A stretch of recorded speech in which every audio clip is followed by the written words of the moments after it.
આ દુનિયાની અંદર બાપ બે જ વાર રડે.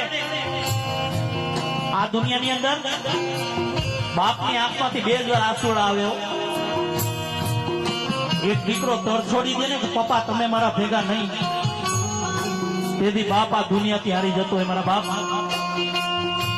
અને બીજી વાર દીકરી સાસરે જતી હોય ને, એને વરાવાના ટાણા આવી ગયા હોય ને, તેથી બાપ આમ ઊંચું ઉપાડીને ન જોઈ શકતો હોય.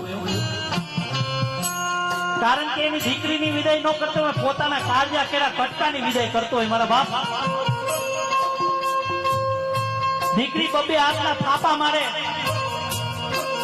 કે પપ્પા આજથી મારે આ તમારી મિલકતમાં મારો કોઈ હક નહીં મારા બાપ. આ ત્યાગની મૂર્તિ છે. દીકરી જન્મે પણ ક્યાં અને એનું મરણ પણ ક્યાં લખ્યું ને દીકરીને ન ખબર હોય.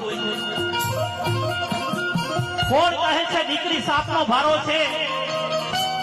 કોણ કહે છે દીકરી સાપનો ભારો છે? અરે સાહેબ, અમે તો એમ કે દીકરી છે ને એ તો તુલસીનો ક્યારો છે. દીકરી જે ઘરમાં રમતી છે ને અમારા ઠાકોરજીને રમવા આવવાનું મન થાય. એ બિચારી હજી વિદાયના ટાણા ન થયા હોય તેના બાપ ઉપર એનો હક ઉઠી જતો હોય. એના બાપને મળવું હોય તો સામે વાળાને પૂછતી